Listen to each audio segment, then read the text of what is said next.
And this is on? Yes, it is. Good morning. And welcome to this session by the Task Force of Financial Sustainability of EOSC. I'm happy to see you all here. I think we're approaching the number of people that we more or less expected. So I won't waste too much time. My name is Meyer. I'm one of the co-chairs of the task force. With me I have, well. Oh. Okay. So I'm Dale Robertson. I'm with Jan. I'm co-chair of the task force. I'm Jessica Kleemeyer, alternate member of the task force. And I'm Miguel Rey, obviously member of the task force and working for TU Graz right now. And we're here today to present our interim report to you. That report has been in the working for a while. I won't go into details of that because that's what this session is all about. Click, and that was too far. Here. So we'll have a short welcome and introduction.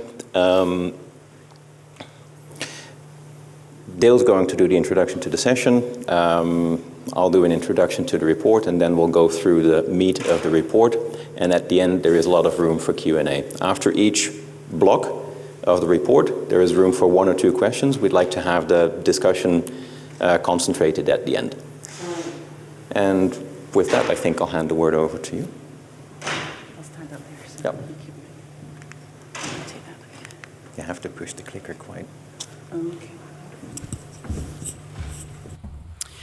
Right, good morning everybody. So just a few brief general words of introduction about the task force and about our work. So this is the Task Force on Financial Sustainability. It's part of the EOSC Association Advisory Group on Sustaining EOSC. And we've got, of course, this list of all of our members. There's around about 25 of us now. It was originally about 30. So we were one of the task forces that was sort of closed in its membership, in the sense that we said we would have up to 30 members and we would stop there and not just have a kind of general open membership call going on. And we've stuck to that so far. We'll see what happens after this.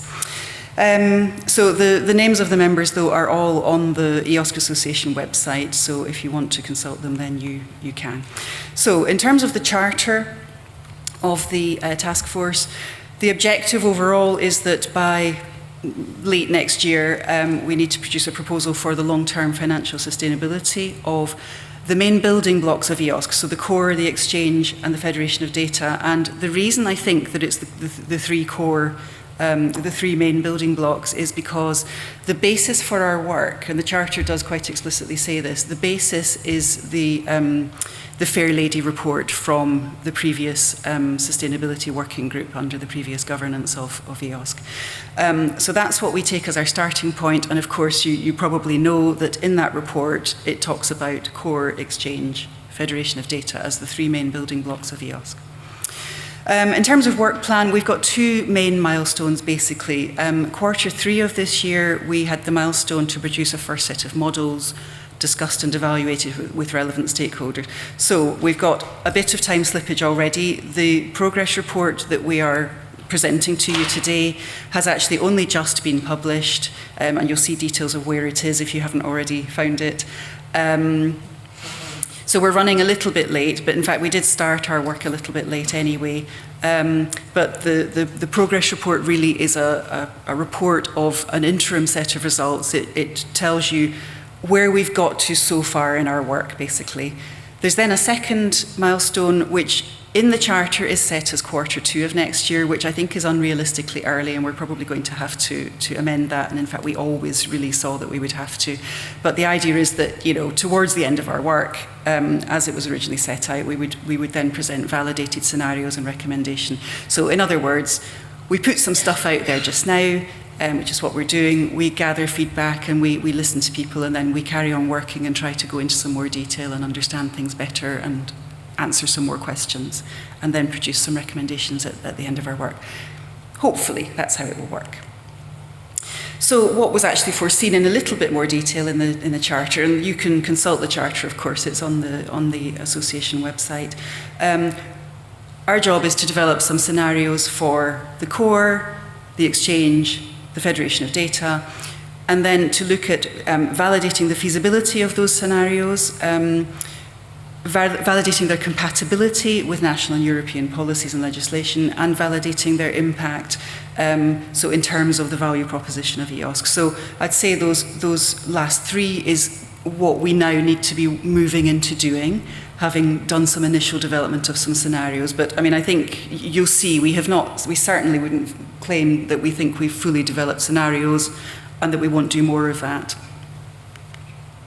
So this was the timeline that we wrote up actually at the end of last year when we started our work really, I would say November into December last year. So we've been running for about a year now realistically.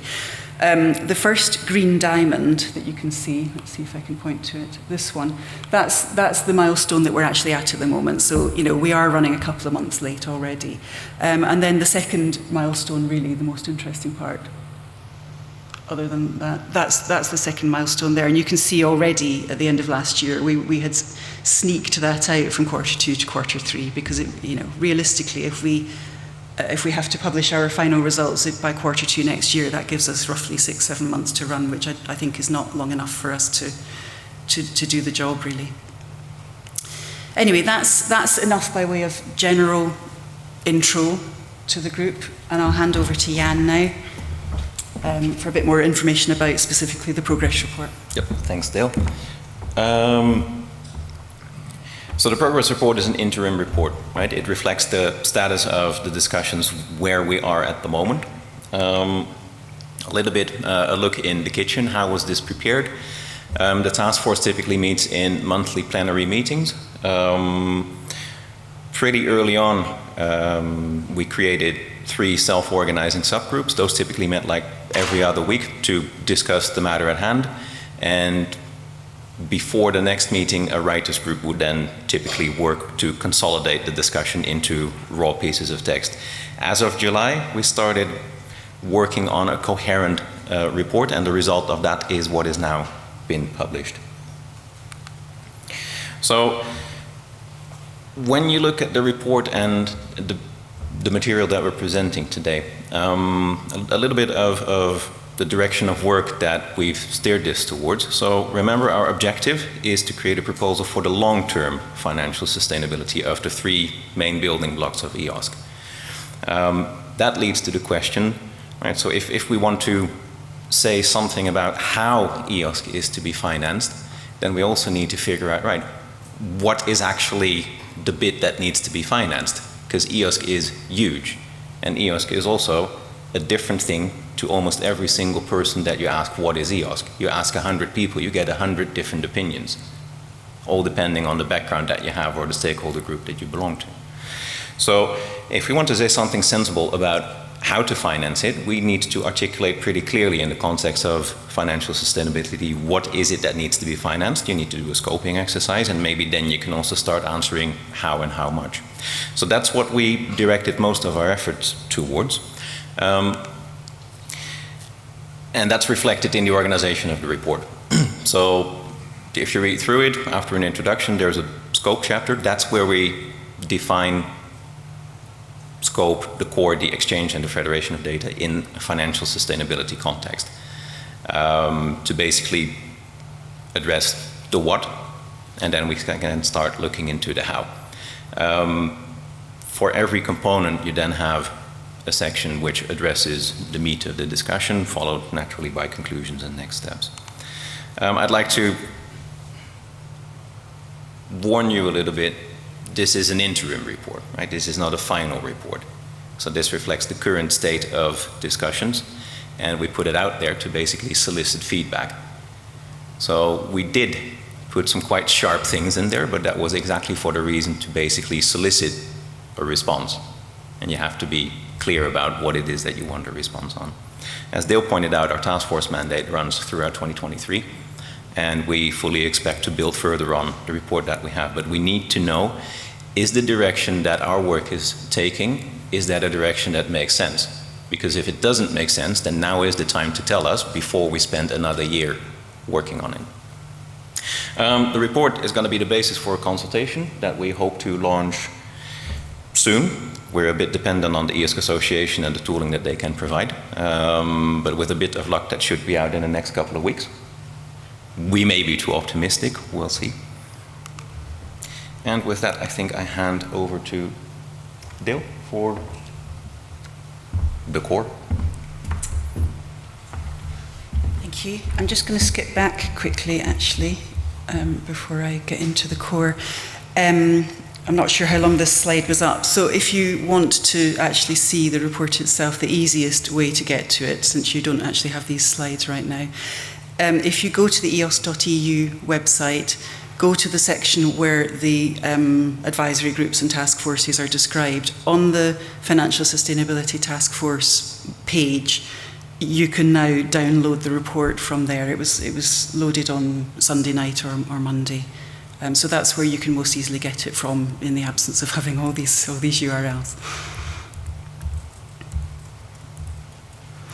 Okay, so now getting into the actual proposals that we've got in the report. So I've taken this little diagram of EOSC from the EOSC Association, actually, and already, interestingly, it shows how the concept of the MVE, I suppose, has evolved over the time. And I explained that the basis for our work was actually the three component blocks in the Fair Lady report. This diagram, of course, shows the interoperability framework quite prominently. We organised our work as Jan explained, and so we were not explicitly looking at the interoperability framework, or indeed the support services, if you're familiar with the more detailed architecture diagram of EOSC. I think in practice we have covered most of the elements of EOSC in our discussions. I think when we going forward from now, I think we need to be perhaps a little more mindful, though, of the different elements. And we've had an issue that we've been a little bit siloed in our work, actually, and we want to address that in future. But for the moment, we have worked in silos, and we have proposals that run along the lines of core, exchange, federation of data. Okay, so proposal for funding the EOS Core. The fundamental proposal that we're putting forward is that the EOS Core should be funded and governed by member states and the EC. Whether that's 50-50, whether it's 49-51 or whatever is something to be determined, not something that we felt we actually needed as a group to specify. It's not a decision we have to take. In a little more detail, so the operational cost of the EOS Core should be funded jointly by the EC and the member states for the core to be sustainable. So that's what you can see as area 1 on this, this coloured diagram, which was developed by one of the members of the task force. Associated countries could also be part of this. That's something to be discussed and decided. Especially it works if the funding timing of the EOSC is aligned with the multi-annual financial framework. That makes that slightly more straightforward for associated countries to be included. Financial contributions from third countries and others can be considered, but as additional sources of revenue. In other words, the idea is that what we wanted to make sure of was that there would be funding in a reliable way that could be lent on. And the way to do that would be to have the funding coming from the member states and the EC, possibly also from the associated countries. Additional income outside of that is less predictable, less reliable, and that's the reason why we've proposed this the way we have.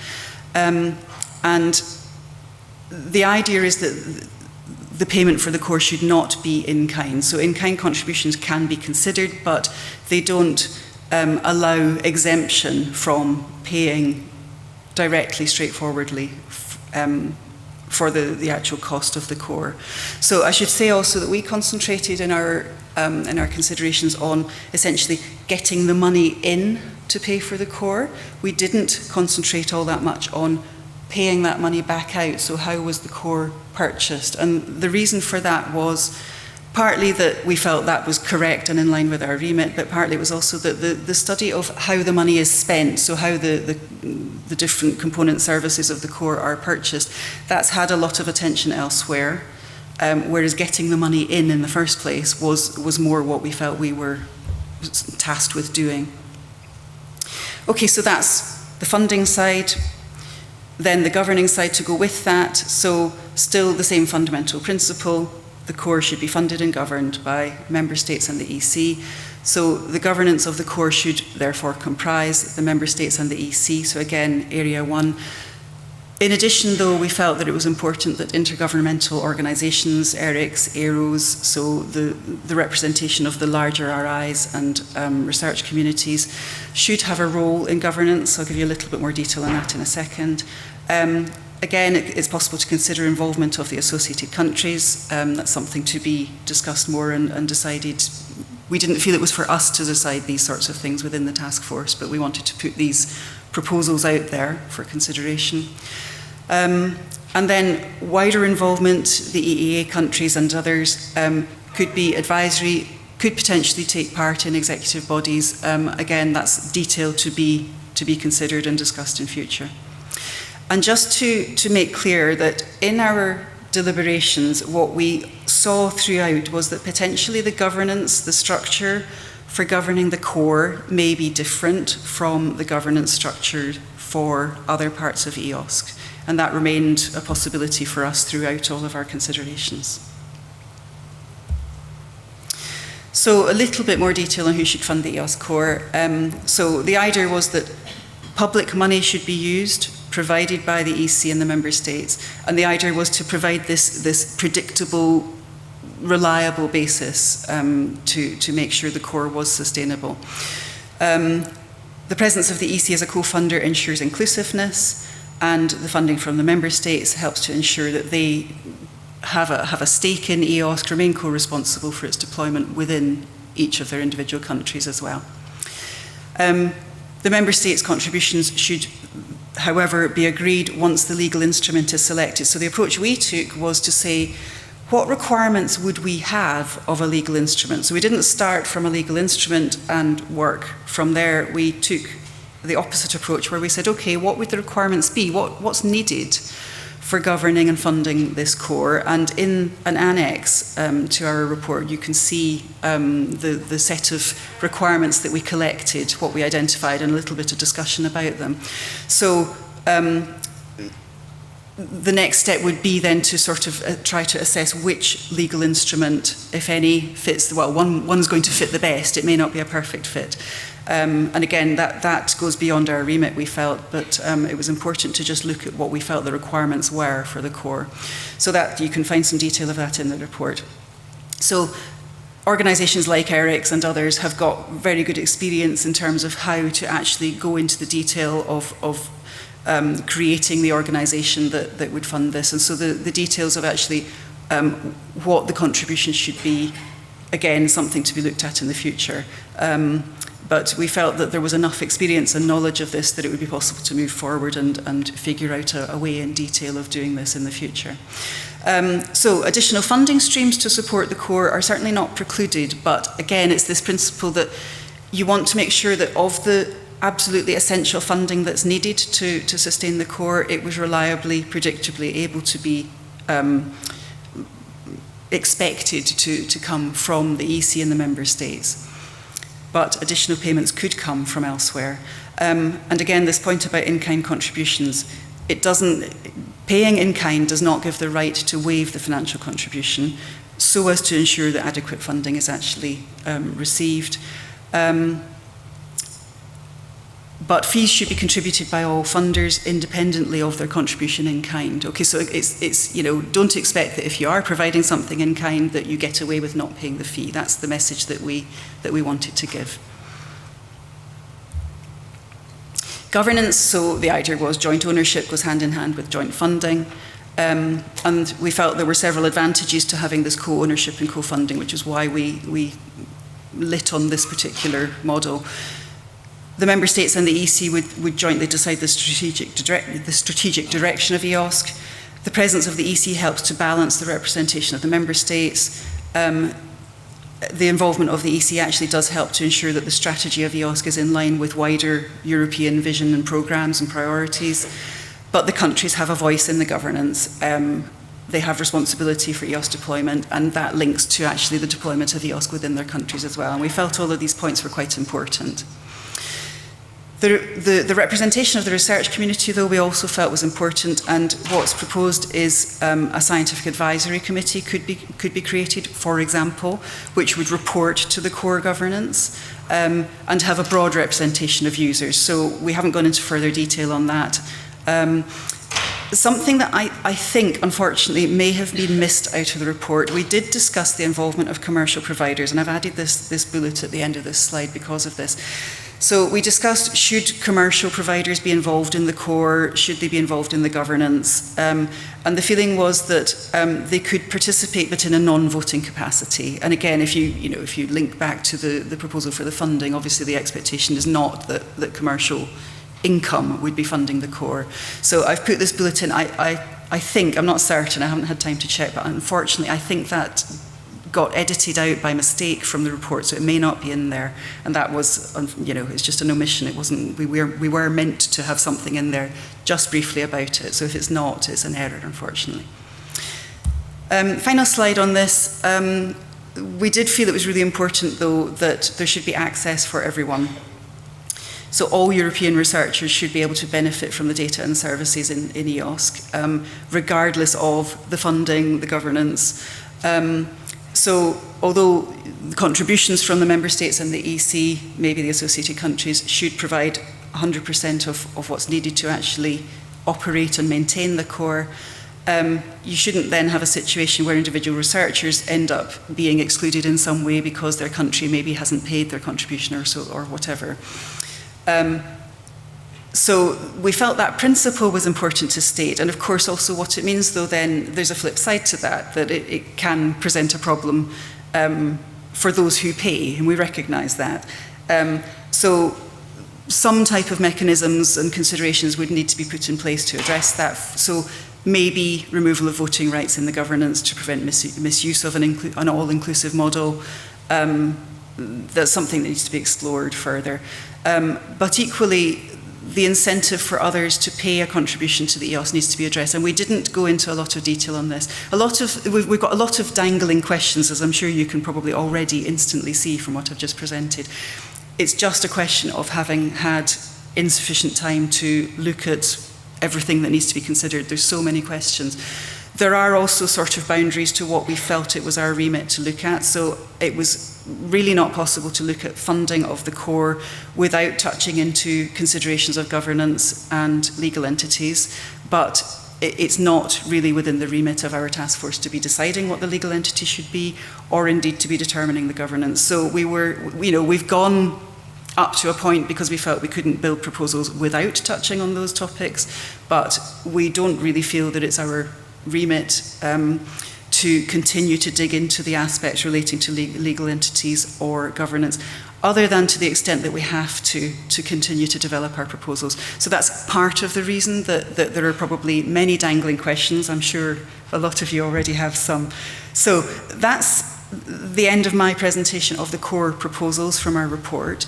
In terms of format, what we had envisaged doing was taking one or two questions at the end of each of these three main sections just now, but then saving more questions for a general Q&A session after we've presented each of the three main components, because we felt it would be useful to have all of the proposals out there for you to be able to do a proper Q&A session. So if there are any questions just now, we can take one or two. So instantly, Volker.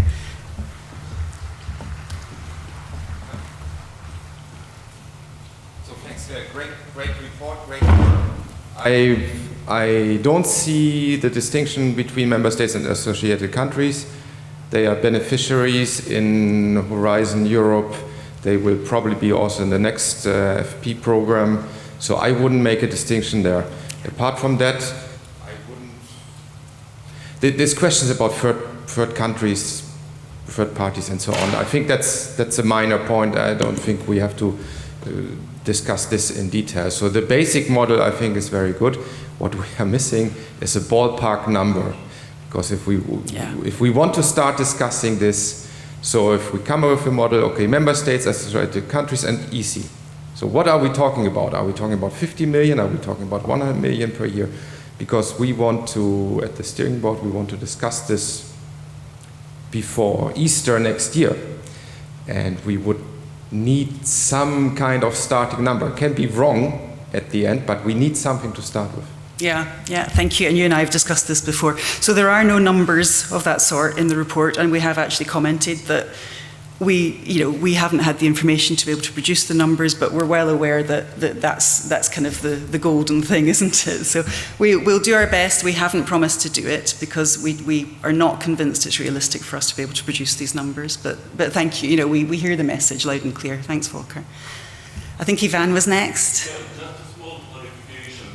This is operation and maintenance. Where is development? Sorry?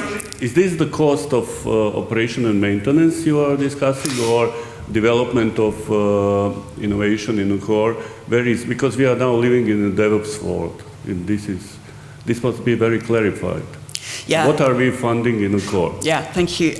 So yes, it is operation and maintenance. We actually didn't discuss in any great detail, as far as I recall, about how to manage the need for development. And I think that is one of the kind of blank spaces that we probably should have addressed, and we just haven't in terms of lack of time. But yes, it's what's in here is about operation and maintenance. We discussed it very briefly at some point. If you look at how big infrastructure is typically developed at the moment, big services, right? You see a certain level of continuous development, because as soon as you stop developing and just operate, then you get deterioration kind of like nearly instantly.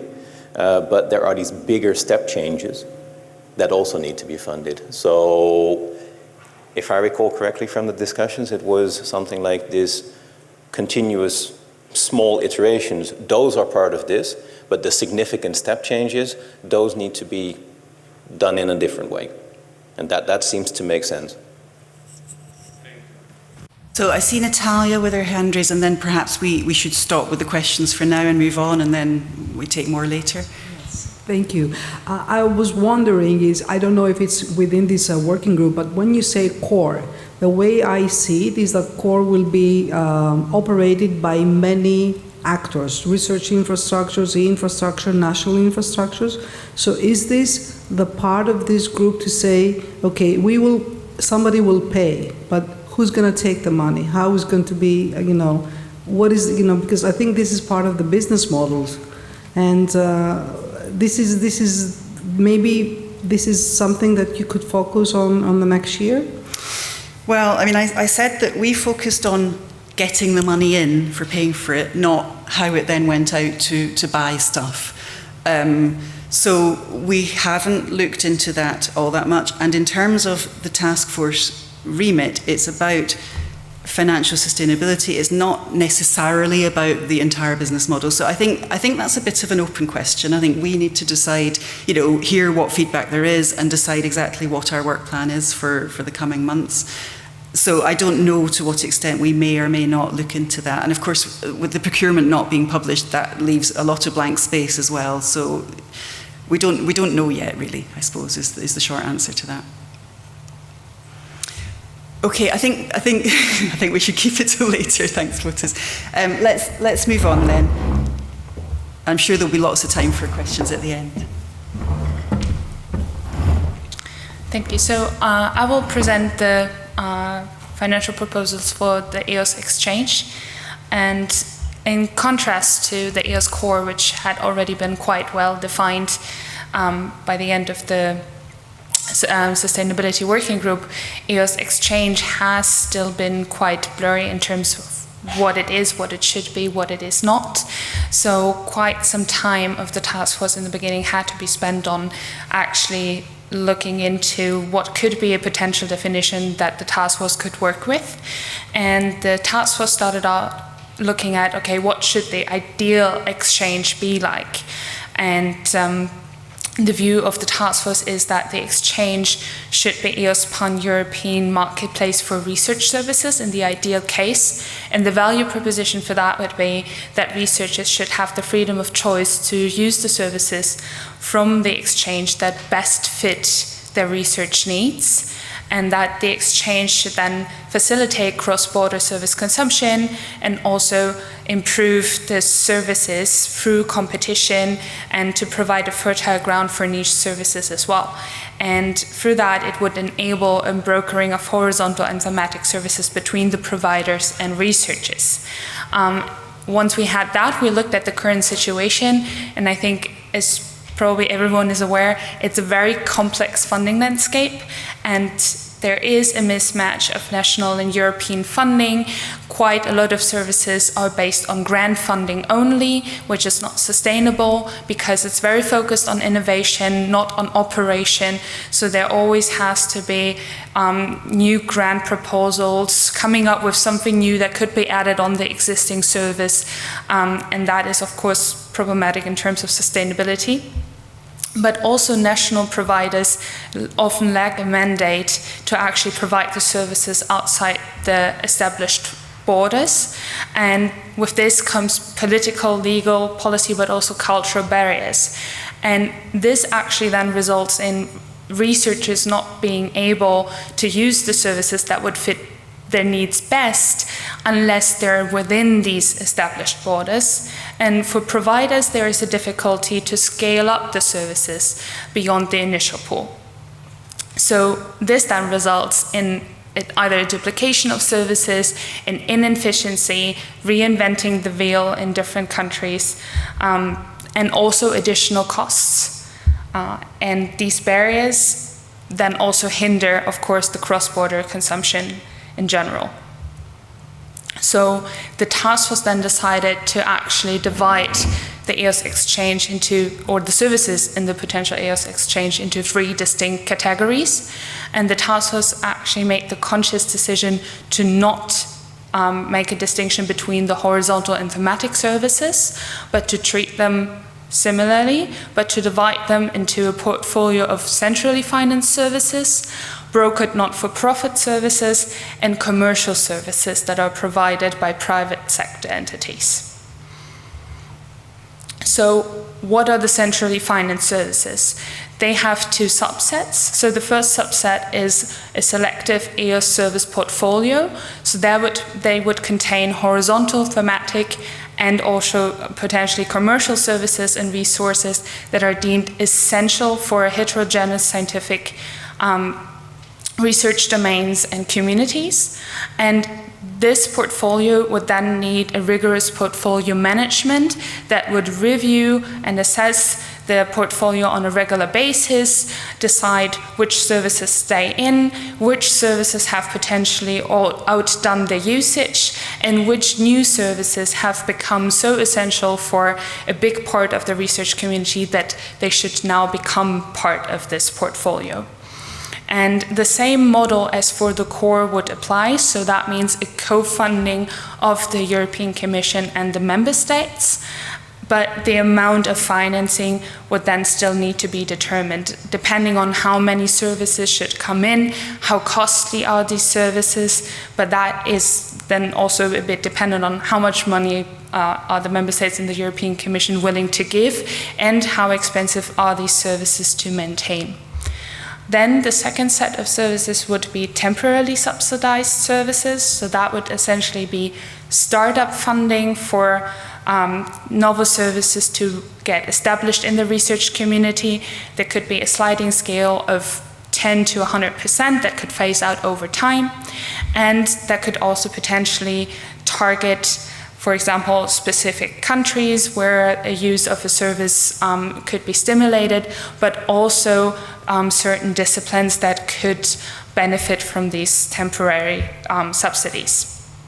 And here again, the Scientific Advisory Committee could assess whether a novel service is actually mature enough to receive the funding, or also whether there's enough potential to receive the temporary subsidies. Then the next aspect is the access to commercial services. So we decided that it was a distinct category because there's the public procurement exercise that makes them quite separate as a set of services. And Other work and other projects has shown that there's a potential way forward, namely a central portfolio of procurement-compliant agreements with research-relevant commercial service providers, which are then well integrated into the EOS technical infrastructure.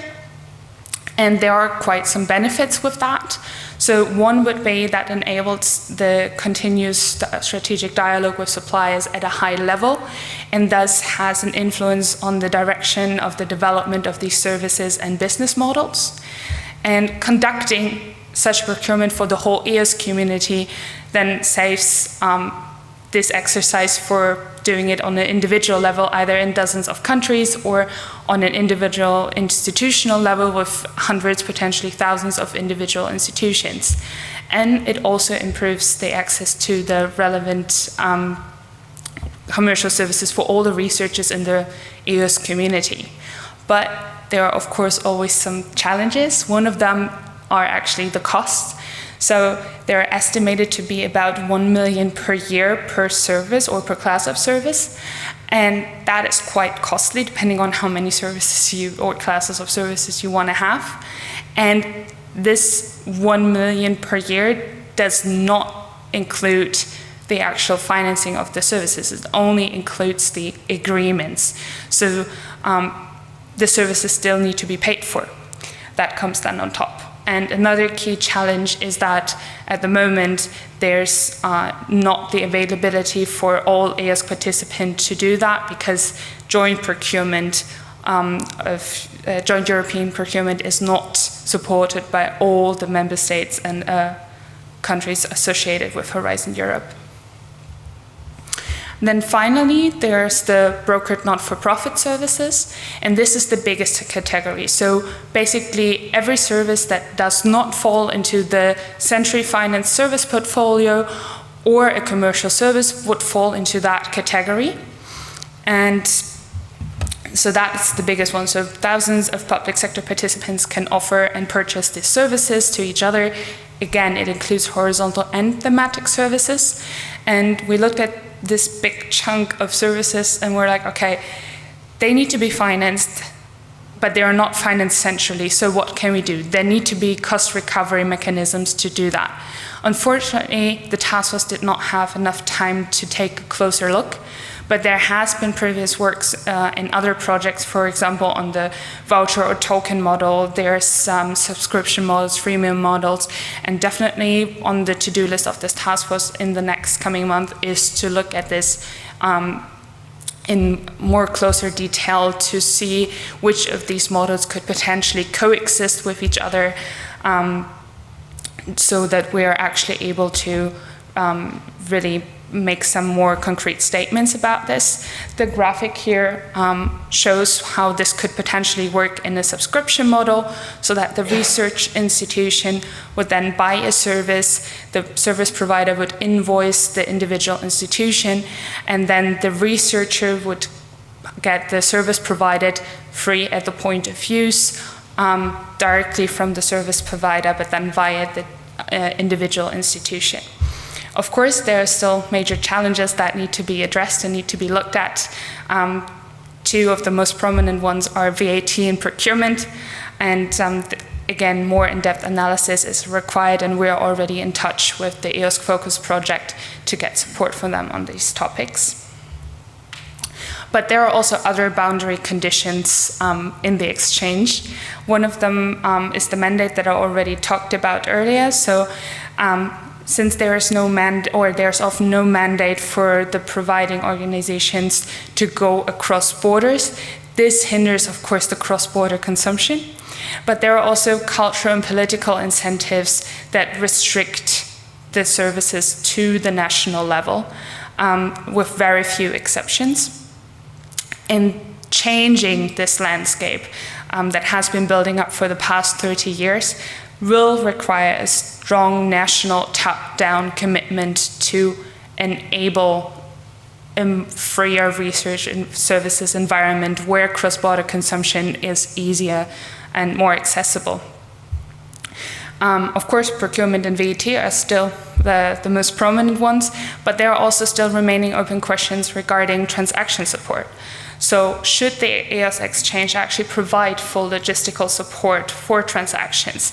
Should there be a central actor being involved in invoicing all the transactions or not? Should there be B2C transactions, or I think it was Nicholas yesterday who said should it only be business to business? Would that be easier? Would that be something that would be sufficient? So these are all open questions that still need to be addressed and that also the task force will take a closer look into.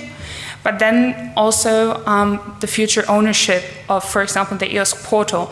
It's very closely linked to the decisions of the future EOS legal entity, and this may have consequences for the transactions, for the invoicing, for the VAT calculations, etc., etc. So depending on what is going to happen after the end of Horizon Europe will actually determine a lot of the things that we're trying to figure out.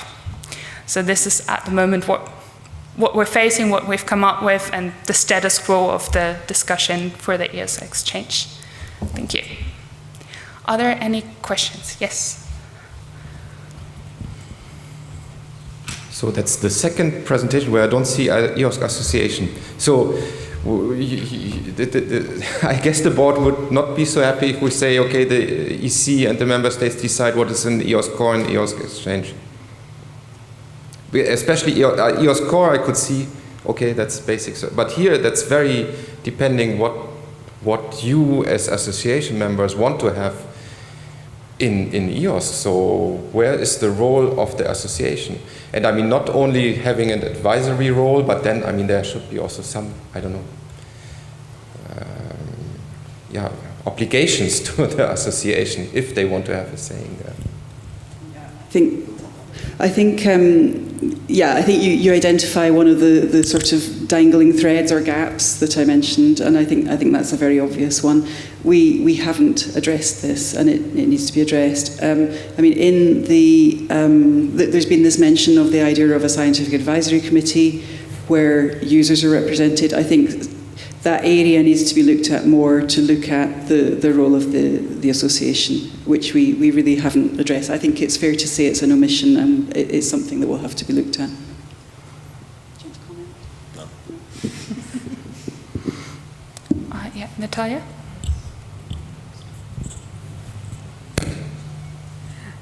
Okay, on your slide about this, the first slide of the horizontal services, the other one, next one. Okay, this one.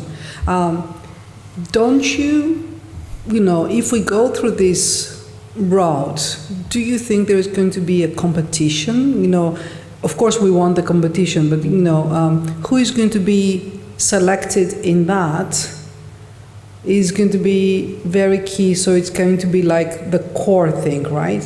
So because it's going to be paid by member states.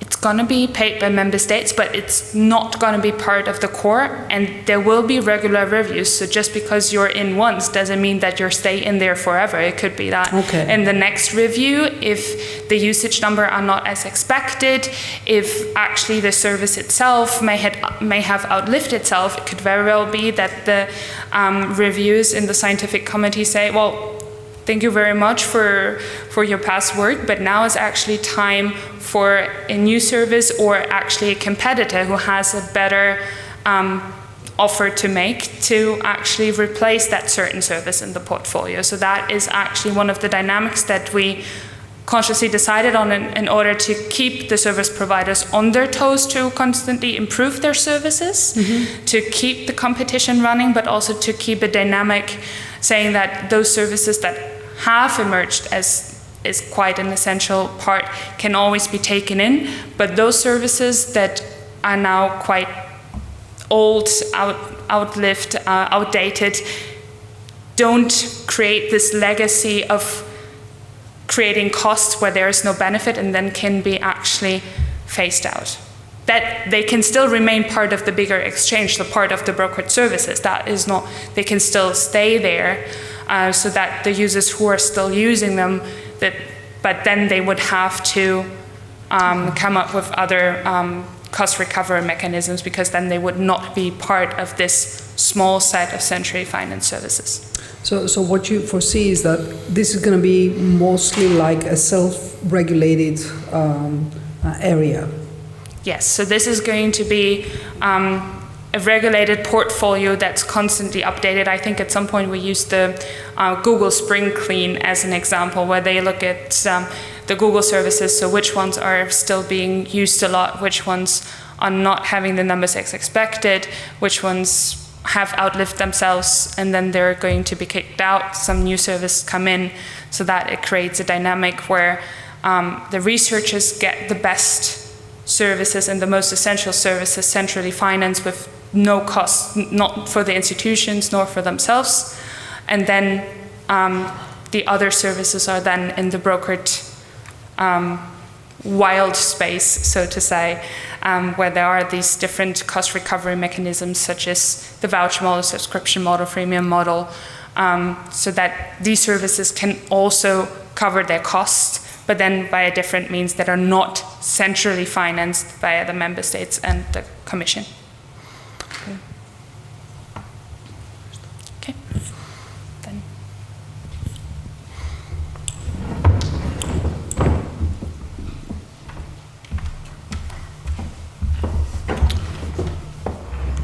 So, hello everybody. Last but not least comes the federation of data in EOSC, which is what I'm going to talk about. So this is a high-level overview or a high-level view of the data federation.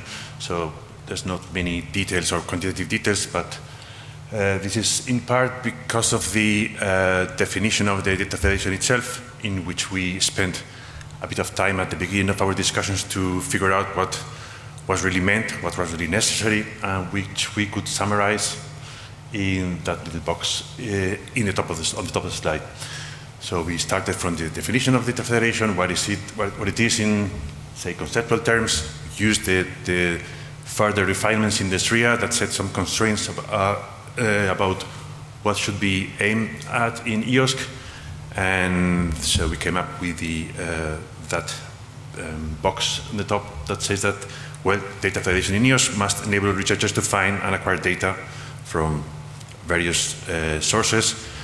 That could be either at the local level or higher up in the national or thematic or international. And so what we wanted to do is to look at what has been done in different disciplines, because disciplines have been very active in creating their own data federation, so we didn't need to reinvent everything from scratch. There are lots of examples out there around us in the EOS ecosystem. From then, we chose just 4, based on the expertise available at the task force. So the Blue Cloud, CESDA ERIC, DISCO for the system of scientific collections, and the COVID-19 data portal. What we asked the writers of these use cases, which, by the way, you can read in the appendices of the progress report, was what we wanted to know from them is how are these data federations organized, any history that explains how they got there that might be relevant. It's also interesting to look at how the different examples have involved the stakeholders, and also, obviously, we wanted to know how they have approached sustainability by funding mechanisms that might be now in place or might be planned for the future after some milestone. So what we learned from these use cases is that, well, it's now maybe obvious, but data and services must go together in any reasonable, sensible data federation for it to make sense, so that users can have access to the data they need and the service to manipulate it that they also need. In every discipline, there's a seek for the interpretability of the data, but this varies a lot depending on how it is actually done. Varies a lot from use case. But interoperability is definitely something that EOS should also pursue. Then the various use cases show that it's good to use as many of available infrastructures as possible, and that is also something that EOSC should attempt, that is avoid duplicating efforts by using existing infrastructures. And also being aware that we are not alone in the universe, it would be good to establish connections to the relevant initiatives out there around us, like the European Common Data Spaces, Gaia-X, and the Global Open Science Cloud. So these are things that the use cases we've looked at have done to a certain extent, to different extents, and that we think should also be incorporated in EOSC. There are various ways to achieve this kind of data federation in EOSC. We've identified mainly 4 possible options that are ordered here just by visually in terms of their integration of the data. What we have called overlay would mean to put in place some kind of intermediary software layer from which data can be accessed all from one single access point. That would require some degree of interoperability of the data, but might actually be a bit too complex to achieve. There are other options that might be equally valid and satisfactory for the users of the data, which would be a catalog of metadata that would track the metadata, so you wouldn't have direct access to the data, but metadata can do the job nearly as well. And that also be a strong step in the direction of achieving interoperability. And next, to a probably lesser degree of integration of the data, but still a valid option would be to have a catalog of the data provided. So you wouldn't even track the metadata, but just compile and display who is out there and which data they hold and how to access them. And it would be left to the establishment of particular relationships between the user and the provider of how to actually access those data.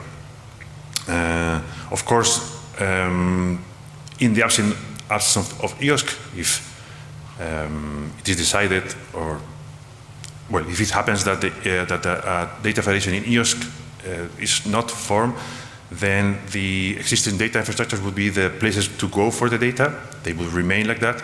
It is to be expected that some kind of convergence might happen in time, less coordinated than the efforts we are attempting at EOSC, but well, that's not necessarily a bad solution. It just might take more time for users to achieve this degree of access to data from any discipline as EOSC would like to achieve.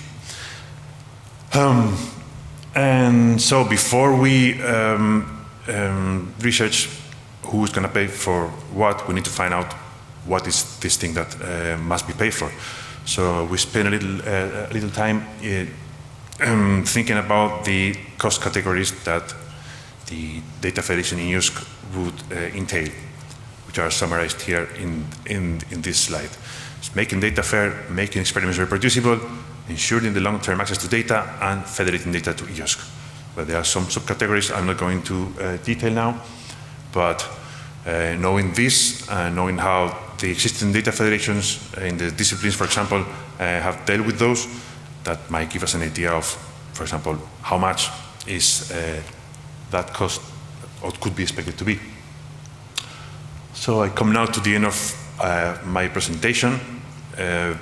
Being this an interim report, progress report, there are no hardcore conclusions or final conclusions. What we could say is that further discussions and research must be done to come to a decision about what kind of data federation we want in the EOSC ecosystem. We have identified these 4 possibilities to work towards the data federation, and should discuss further with the stakeholders to see what they prefer. It seems from initial discussions, very preliminary, that the lower integration is preferred, but this is far from decided. It's just the vibe we get from talking to different people.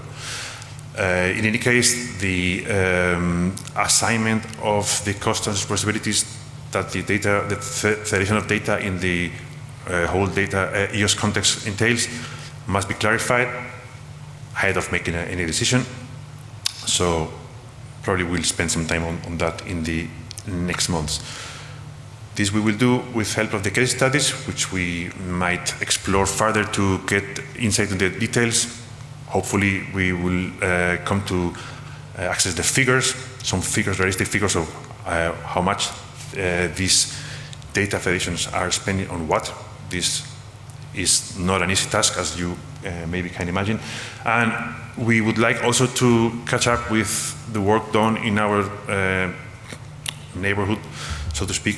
For example, from two of the other task force from the EOSC Association, and also this European research data landscape, which I believe will be presented this afternoon. So that will be a good occasion to see what's been done there in detail. In the coming months, we also expect to seek some alignment with the Data Spaces Support Center that is being created now. I've put this last, this last question in the slide looks a bit odd, like, we don't have an answer for this. What will happen to the current thematic data portals? There's nothing implied in this. It's just, this is something we would like to know. If a thing called the Federation of Data in EOS comes, well, how would it be integrated? They are valuable sources of data, and we must take them into account to the future. So that's it from me. If there are any questions now, yeah, fuck it again. So, data federation for me doesn't include making the data fair. This has to rest with the research organizations, with the universities.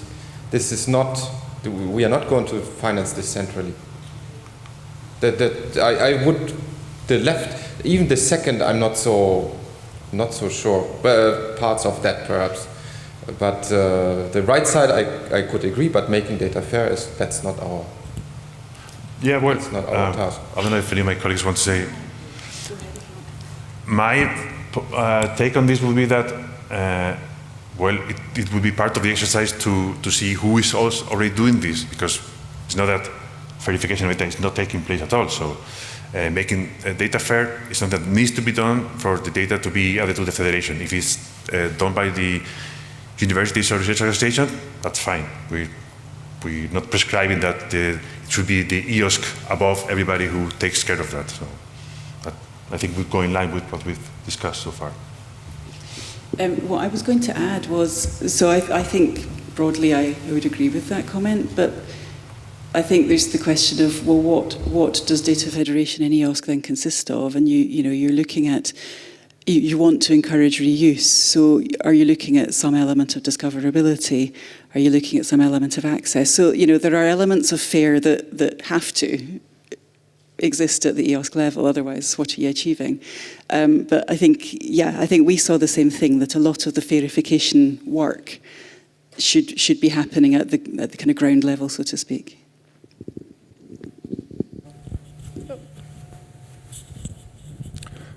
I agree with Volker's comment, but still I think, as this slide points out, this is the identified additional cost on data federation, and I think we need to be aware that making data fair is a significant cost for sure. Otherwise, we will not be able to make the data interoperable. And so if we want to keep the momentum towards activating that data in EOSC, somebody needs to pay, and this we need to realize. That slide does not suggest where is this cost being borne. Yeah, and to add to that, in our discussions, it's also, in the discussions elsewhere, it's also quite clear that you need to look at these costs at the central European level, the national level, the institutional level. If I make a comparison to the network that we have for R&E, right? The European network doesn't make any sense if the member states don't do their bit, which doesn't make any sense if the campus network isn't in place, because you need it end-to-end. So the same would go for this verification of data. It's really nice to have a federation of data in EOSC, but if no one realizes that, as Rupert points out, there is a cost that needs to be carried at national and institutional level, then there will be nothing filling up that federation.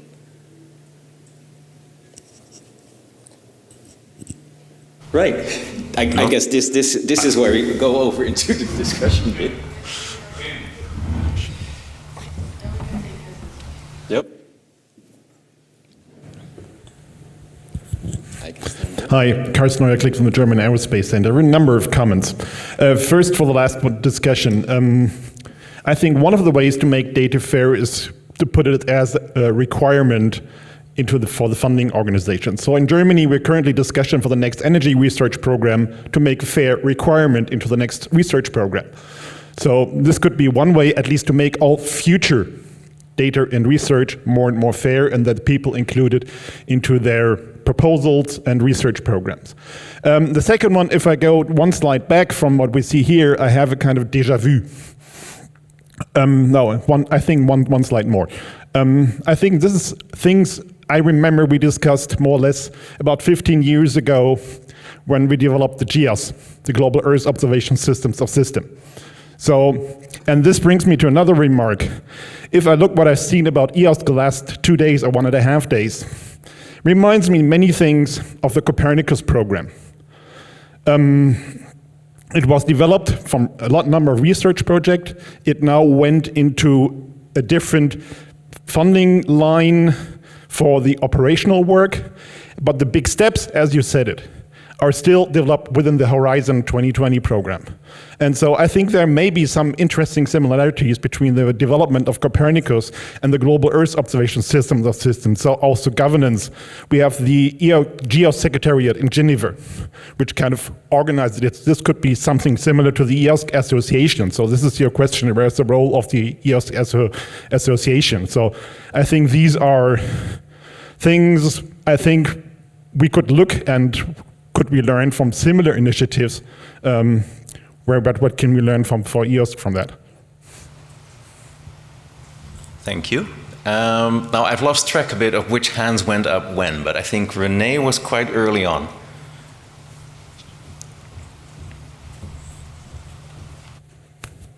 So this about not paying for fair. So, I mean, the researchers are doing perfectly fine. They're producing their data. They're sharing it also with the people they want to share it with.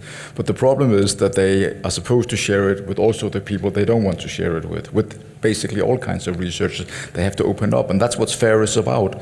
So who should pick up the bill for this extra effort? I mean, it has to be the member states, maybe the Commission. But the researchers, they don't need this. They have already done what they think they need. Other researchers maybe need it. The opening, and that's what FAIR is about.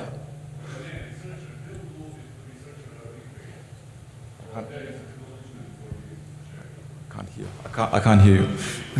Yep, you need to wait for the mic. Well, I said a researcher will do if they find interest to do. And if you pay them or recognize or put this in their curricula, etc., then it will do. Jan, you mentioned 110, 100 principle, free-tier networking. So the major cost is on the research performing organization, researchers. And if I look on a European scale, thousands of institutions, research institutions, thousands of different financial model, business model in different countries in Europe, then this will never fly on a European scale. Because basically I have to return to Croatia and said to my ministry, because all research institutes are 100% state budgeted in Croatia. There is no private commercial money to fund the research. Increase annual cost of this institute for 20% because it will verification of data bring. And 99% of budget of institute is for salaries. So basically, I'm not so positive about, if I look at European scale and 2 million researchers coming from several thousand institutes in 40 countries. Bad perspective, I think. Well, I wanted to comment maybe about the incentives, because somehow I hear very often that researchers do not have the established scientific process, and that all the additional data sharing is a burden. However, I mean, the multidisciplinarity for research process requires that data from other disciplines would be used in the same process, so it will not be possible to achieve multidisciplinarity in a particular research without other researchers already having their data already shared with the outside their originally intended scope. So that would be rewarded by the ability to use the data and the outcomes of the other projects outside their originally intended scope. Wouldn't it be beneficial enough for research to also consider sharing their results of their research and research project on the same terms? Yes, please. Okay, a short additional comment. I guess I gave a microphone to me. For recognition, there is an ongoing debate in the European Commission about evaluating science, and fair data publication, as far as I remember, is one part of future criteria for science evaluation. And with Can I take over? Yeah. Okay. My name is Francisca de Jong. I'm the director of one of the ERICs in Europe, in this case the one for language resources. I would like to underline that, of course, this is a long track. This won't be solved within the next few years. We need to grow into what could be the horizon of this model. But I wanted to underline that some of these issues have already been taken up, partly dealt with within the research infrastructures, the disciplinary thematic research infrastructures. They do offer the visibility for fair data and the accessibility, the interoperability, etc. And this is being paid by the countries, because the countries pay the research infrastructures. And what I can see as a possibly additional marginal extra cost is something like certification. But the commitment towards making data fair is already in place in those existing research infrastructures. So from a thematic perspective, the incentives are very clear, because you do this with and for your colleagues, the people that understand your way of working, and ideally also in the combination with other disciplines to do the cross-disciplinary work. So the incentives are there, and of course there is a struggle for the additional time to do the extra creation work, and then of course the reward system is important, but the model is there, including a certification procedure. So I think we could take examples from the thematic initiatives. And I could add that, so the GDPR that came into force, what was it, 2017, 18, if I remember correctly? So when that came into force, it was also a huge undertaking, right? We had to get used to actually dealing with that. But as far as I can tell, slowly, it trickles into the normal way of doing business, and we're finding ways of optimizing that process so that the costs don't outweigh all the benefits. In this case, it's kind of like a legal requirement, but you see where I'm going to. It takes time to get used to this, time to figure out how to do this cost effective. Please. Yes, thanks. I'm just taking over what Francisca said. I'm looking at this slide, so I'm here representing Blue Cloud, which actually is implementing a data federation in practice. We have discussed with our consortium, I mean, where we position in these models. And actually, the service that Blue Cloud has implemented for data retrieval is a search engine. It goes in between the overlay approach and the metadata catalog. And in fact, what Blue Cloud does is retrieves data, but from the data aggregators, so these blue data infrastructures and are there, that takes care in the first instance of producing data that are fair and interoperable and accessible. What Blue Cloud does is facilitating the users of data within an open science, trustable environment that gives access, for instance, to non-European actors, because we have the case of FAO, which has a lot of, troubles, I would say, in handling fisheries data worldwide, but they use this because they, within Blue Cloud, they found a trustable environment. So, I totally agree with what Franziska said. What Volker says, probably the costs of verification should be also be somewhere else. I mean, not all in this framework. So, I mean, we are going to discuss this even more detail and give some examples tomorrow in the dedicated session. But I think it's a nice case to mention. Thank you. Yeah, if I might just comment a little bit in reply to some of these comments that have been made. So Blue Cloud was one of the use cases that we actually looked at. And I think the benefit of the use cases was that we obviously studied, to the extent that we had time to do, what had happened in practice in several cases. And one of the things that I think we saw was that where there's a will, there's a way, really. And these communities, these data federations that have formed already, they may have all had their own somewhat unique path over many years to get to the stage that they've got to. But essentially, I think they found a way because there was seen to be value in what was being done, and that made it possible, of course, to make the case to the funders to provide the money to create what was needed. And essentially that was one of the common things that we were able to draw from these use cases. And so, of course there's a cost involved, and of course it's not pleasant and somebody has to pay, but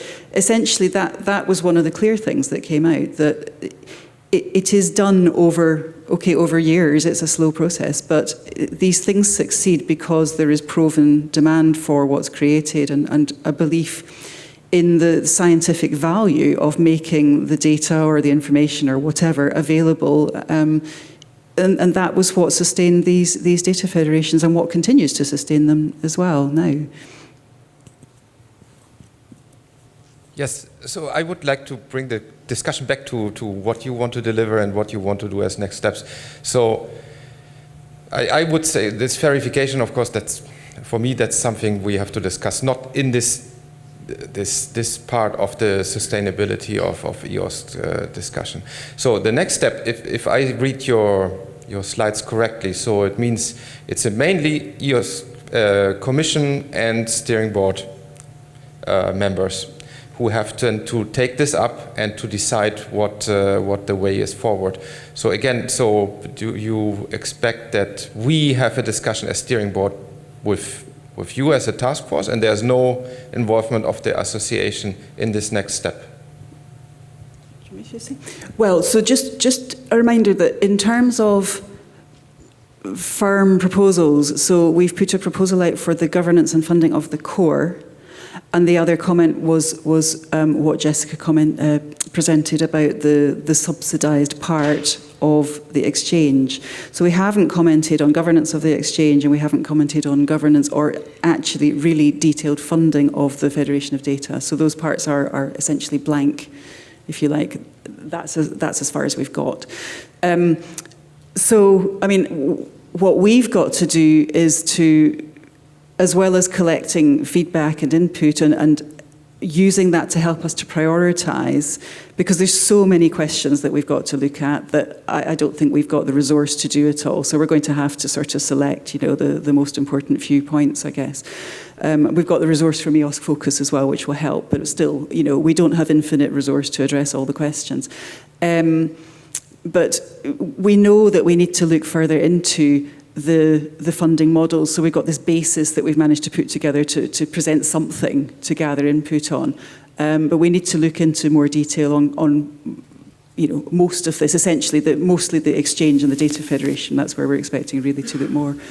So it's just, it's about how to address these questions and go into it in more detail in future, really. Jessica, you want to add to that? Yes, thank you. The mic is on.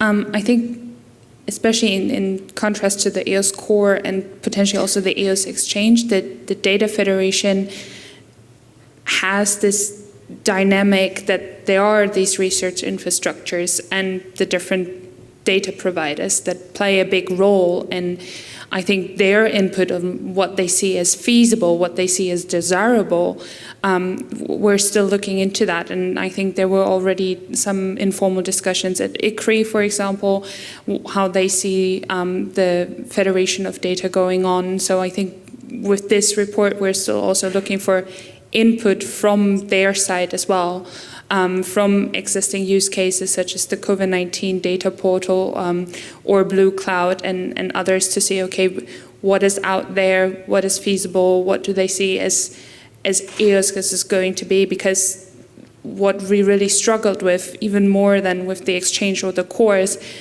what is the vision? Is there already a vision out there for the data federation of data in EOSC? So I think we're still in this defining space rather than who's going to pay for what. We're still looking into what is it actually going to look like.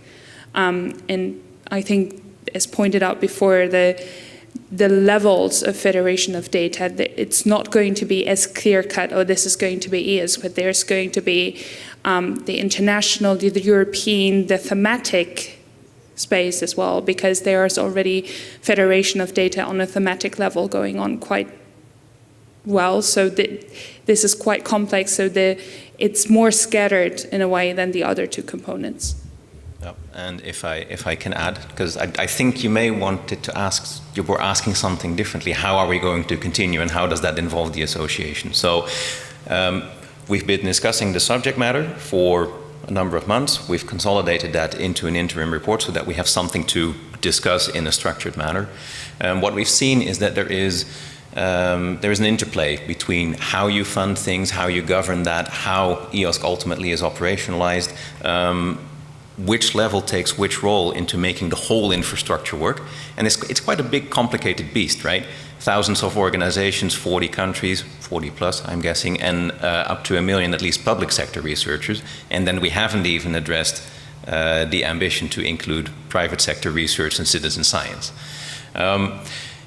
So the next step, report is now out there. So now we want to do an organized, systematic consultation process of the main stakeholders. Now, again, we're limited in resources, so we can't deal with the world.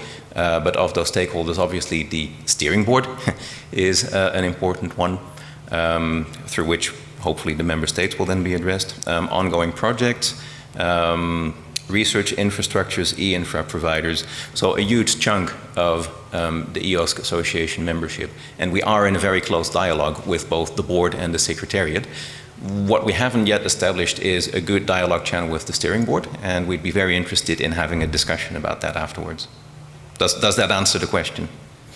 And so we have about, I'm assuming that our mandate will be expanded a little bit, because otherwise we can't get the work done. So we have about a year's work left. During that time, we are going to start already with going further down the path that we're currently on. It is very important that we get feedback at this time whether the main directions that we're taking are the right ones, because it matters a lot whether the exchange is supposed to be this business-to-business marketplace or a business-to-consumer marketplace, also for the type of actions that we have to do. Yeah. Okay, overall, I think the work that you've done is really, really good. I think, Volker, I agree with you that, but it's not a matter of who pays. I think, if we want a data-centric EOSC, the data verification and data federation should be part of the discussion. Who pays is a different ballpark game. So I would like to see that. The reason why is that in many countries and in many, the funders and the policymakers don't have a clear guidelines that, they need to allocate money for making data fair. So if we make it part of as a data-centric EOSC, then the making data fair, yes, it's not part of the overall, sustainability. Maybe the federation is part of the EOSC, but it would be nice for the countries to have, to earmark money and funding for making data fair at the national level. So this is why I think it's important to be part of the discussion. Well, that's part of our policy work and what we do in the countries. What I want to warn about is, okay, in principle, we need much more time to do this. FP10 is around the corner. We have to come up with a proposal, the first proposal next year, how we want to govern, how we want to finance.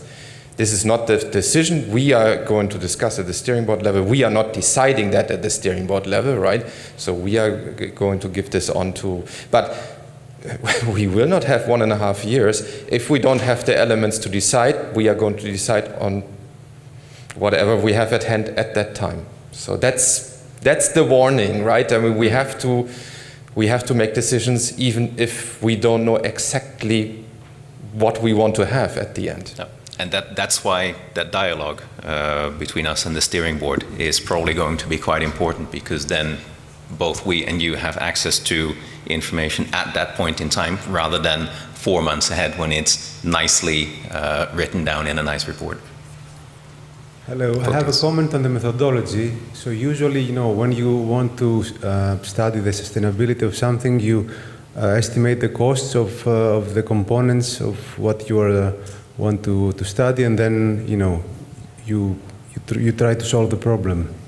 So I understand there was a small study on the EOS-Core during the previous phase, but this was really basic, and I think it missed also some components. There was a question about whether the EOS-Core costs are about operational costs only, but I think there is also a capital expenditure component with the hardware that where these services will be running.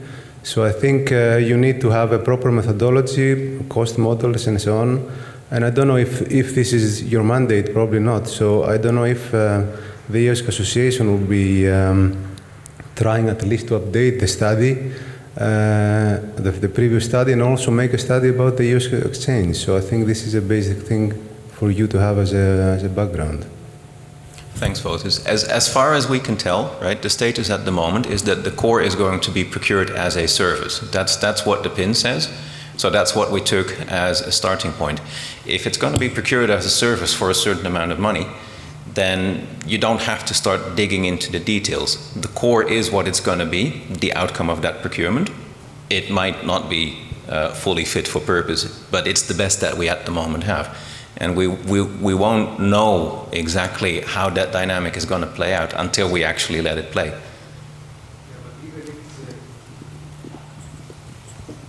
Even if it runs as a service, when you estimate the cost, you need to have the capital component also taken into account. So, for the one who procures a tender, you have to also take into account the capital expenditure. So, of course, this is I understand this is the task of the Commission and the DG Connect. So it's their problem, but yeah, this needs to be taken into account. Exactly, and that's what we assume, that the one that's doing the procurement takes that into account. So the Commission bases its procurement a lot on the work that EOSC Future has done and input from knowledgeable experts in the field. The outcome is going to be a procurement with a certain budget, and then from our point of view, well, apparently that is what a core costs. And maybe that is the wrong number, and that we'll then see in the coming years. What we can do is have a look at, right, so did they actually include all the relevant bits and pieces that we assume that need to go in there? And from the looks of it, the people have done a pretty thorough job. The question is, that thorough job, does it point in the right direction? And then you get back to these questions about, right, what is EOSC for whom? And what should it do, what shouldn't it do? Last remark, because it is the coffee break. Okay. This is probably, you don't have What is the total value of data federations in Europe? Who remembers the figure of the total value of the data economy, right? Yeah, it was huge. And that's also why we're not too worried about the core. It's kind of like, it's not going to be in a billion euro class, it's going to be in the tens of millions. If you spread that out over 25 countries, it's going to cost more to discuss it than to actually pay it. Rupert? Voucher.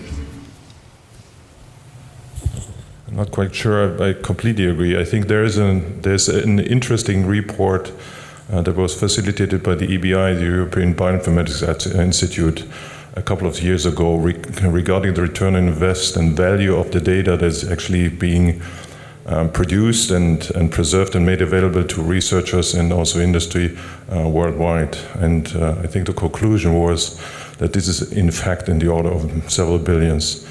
And I think this realizes this is just one domain in the life sciences.